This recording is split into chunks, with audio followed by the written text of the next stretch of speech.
here's a news flash for you. No baseball team anywhere wins with 1/3 of an outfield. Good morning to you. Good Monday morning from San Diego. I'm Dejan Kovacevic of DK Pittsburgh Sports. I'm out here covering Pirates versus Padres. That series beginning here tonight with a 10:10 p.m. Eastern Time first pitch. Pirates and Padres will play again tomorrow and Wednesday. And the Pirates are, is reeling too strong a term? They've lost 4 in a row. They're now 3 games below 500. They were just swept yesterday back home by the Cardinals, the 3-0 loss. And, every time any little thing goes wrong with this team, there's going to be a tendency to feel like, yeah, there it goes. That was fun. It's all over now. But that also happened when they were 1-6, and they ended up bouncing back in a very big way. In large part because they can pitch, especially out of the pen. And as I've been saying going back to the middle of February, as long as this group of relievers is what it is, this team's going to stay competitive. Not contend, not anything ridiculous, but it's going to stay competitive. Even with a team like the one here in San Diego, which you'll recall was only able to get a split of a 4-game series at PNC Park a month ago. They'll contend some other time, but they'll compete with anybody. So, if we can agree on that much, can we also agree that there's no point whatsoever to this really weird outfield roulette we're currently witnessing with this team? I've said I'm okay with Brian Reynolds moving to center. I get it. The team just doesn't have center fielders, okay? And Reynolds has no issue shuttling back and forth. It doesn't affect any other aspect of his performance, and he's okay in center. He'll catch the ball. But in right field, you've got Gregory Polanco, who's now at 208 after another 0 for 4 yesterday. And I understand what they're doing with Greg. He's making $11 million this year. They're hoping and praying that he would somehow catch fire and that somebody would take at least some of that salary off their hands in moving him out. But you're not going to get anything for Greg. The very most you could conceivably seek in a trade with Greg is for somebody to take some of that salary on. That's it. He's I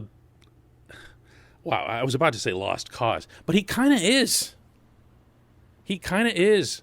An outfielder who can't throw, like, at all, that's Island of Misfit Toys material. It just is. And he can't even get the ball to the infield since the shoulder surgery. I don't know why. I'm not a doctor. I just know that he can't. And I know that it's been 2 years now, so the idea that, he's just recovering from it, no, he's toast. He can still hit the ball occasionally, very, very hard and very, very far. But that's a broken player. That's a lost cause. And I'll say the same thing if he goes 4 for 4 here tonight with 3 bombs. Trust me on that. And then there's left field. What in the world is happening over there? It's like Ben Cherington's got this revolving door of bad outfield rejects just passing through.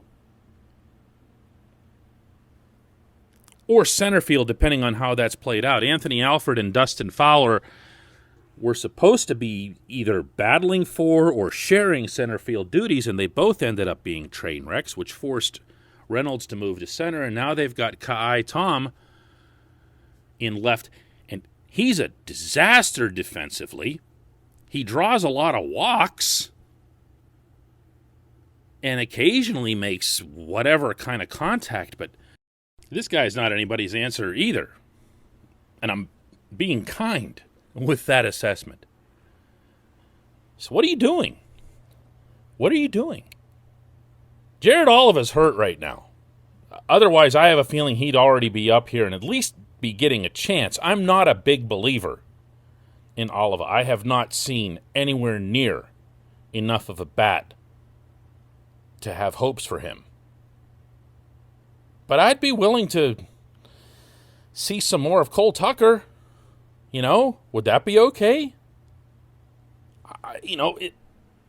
He's an infielder by trade, but he's shown that he's got the athleticism to play out there. And look, he has to hit at the big league level. And in the National League, you got to be able to play somewhere in the field. So just put him somewhere and let him hit. This is... I'm not quite at the phase here where I'm going to say, throw everybody out, get all the kids in there and whatever else here, because I'll go back to what I was saying 5-6 days ago when things were still going well for the club and say that there is a benefit. There is a plus to winning. There is a benefit. There is a plus to gaining confidence, individually and collectively. The benefit and the plus goes all the way through the system, not just at the Pittsburgh level, not just whatever these guys might feel tonight here at Petco Park when they're high-fiving whatever after they beat the Padres. It flows all the way down through the system. When these kids can turn on Baseball Tonight or MLB Network and see the guys that they were hobnobbing with in Bradenton in spring training doing well, that's a thing that you want in your organization. And I'm not ready to just discard it. I'm not ready to just say, you know what, forget all this. But I am ready to stop with this nonsense in the outfield. Maybe Tucker isn't the solution there, but at least you're gaining something, theoretically, by getting him at bats at the major league level. Tucker, for anybody who doesn't know, was down in Bradenton, engaged in specialized instruction, working on his swing, working on his approach. It's been more than a month of that. He has not been with the satellite camp. He is not with AAA Indianapolis. It's an unusual scenario. Oliva was down there for a while too, but he eventually got dispatched to the satellite camp. Not Tucker. Well, I don't know how much longer you could do that. I don't know how much specialized in-season instruction you can give. At some point or other, the young man's got to play baseball. Maybe this is just a reaction to watching all these terrible outfielders. Maybe it's just because I really, really, really like Tucker. Everybody likes Tucker. There's no way not to like the kid. And to pull for him, to hope he does well. But this just has an awkward feel to it, and it doesn't really line up with the rest of what we're seeing with this team. There's a handful of older players on the team, and I'm not going to lay every time the Pirates lose on the old guys and just credit the young guys whenever they win, because that not only would be unfair, it'd be inaccurate. But I do know that any time the team does not succeed, that's going to be the way a lot of people look, and I'm not sure that they'd be wrong. Look at who the older guys are on this roster and ask yourself, what are they adding to the equation if the team isn't succeeding, if they aren't helping the team succeed? It would be wonderful if Neil Huntington and Kyle Stark had left this system in a state where you could just say, you know what, there's another couple of outfielders right now who've been just banging the door down in Indianapolis, meaning for a couple of years, and they're just ready and raring. Let's see what they've got. But those guys didn't do that. And as a result, Cherington has been stuck with that. And I don't mean to ignore that component of it. It's not like Cherington was the one that created this mess. He's just here to clean it up. But he's not going to clean it up by rotating a bunch of waiver wire claims and potential imminent DFA guys. That's just not going to work out. The Pirates need to come up with some kind of forward-thinking, forward-looking solution for the other two-thirds of that outfield around Brian Reynolds. When we come back, just one question.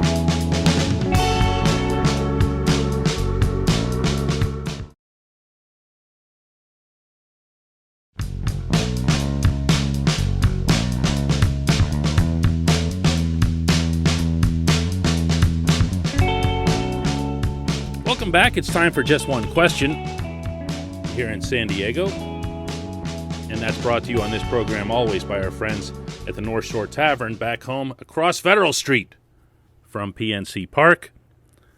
North Shore Tavern is the world's only 365 days a year Pirates sports bar.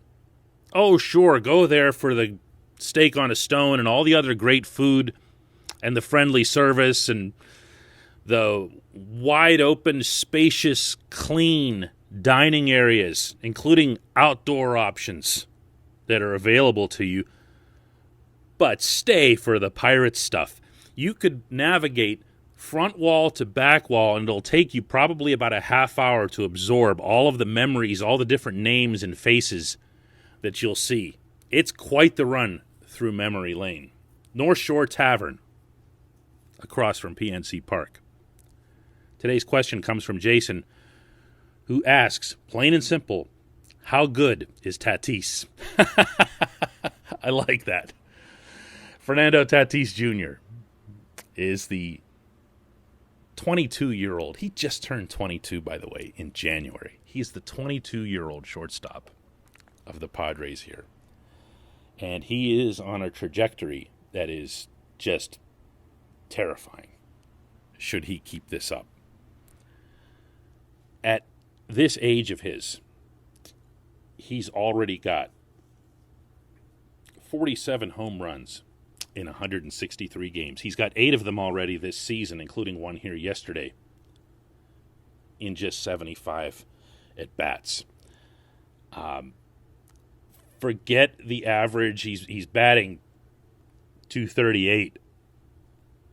Consider the immense power that this young man has.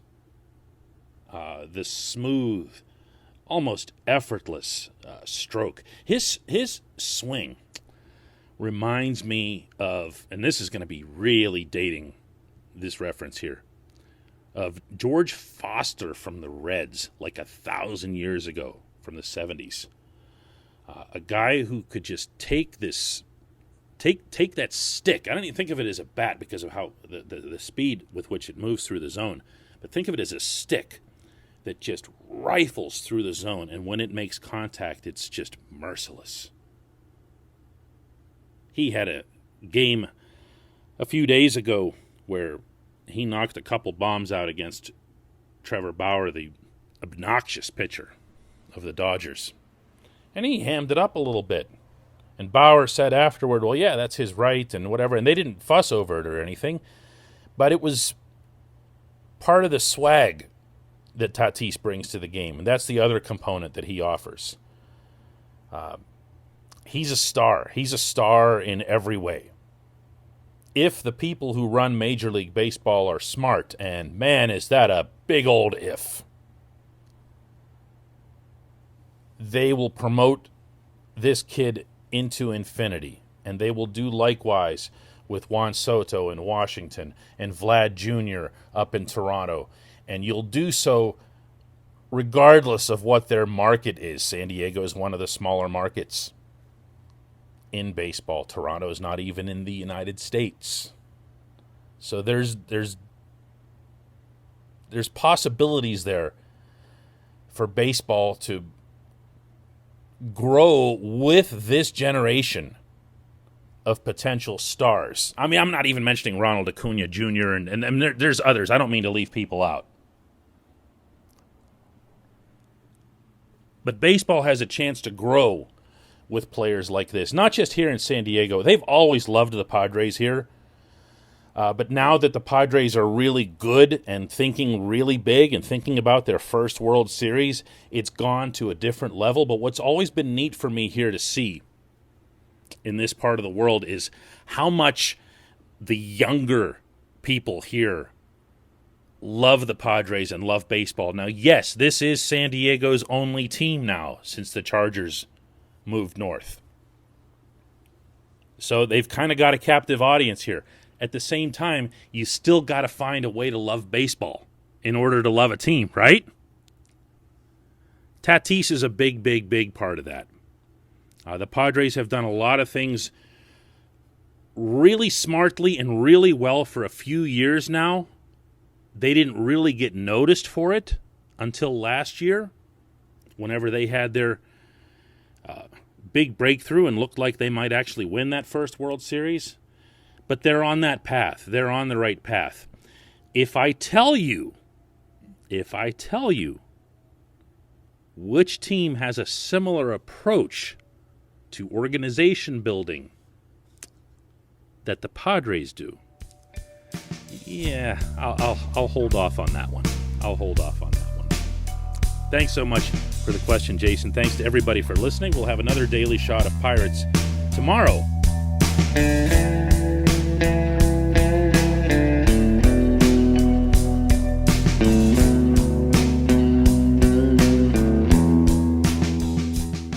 At Point Park University, in the heart of downtown Pittsburgh, they understand there's no substitute for real-world experience and career-building connections. Their innovative curriculum engages students with distinctive experiential learning opportunities. Point Park's pioneering co-op program empowers qualified students to work in full-time, paid positions with their corporate partners while earning college credits. Visit pointpark.edu/works to learn more. Career ready. That's the point. Point Park University.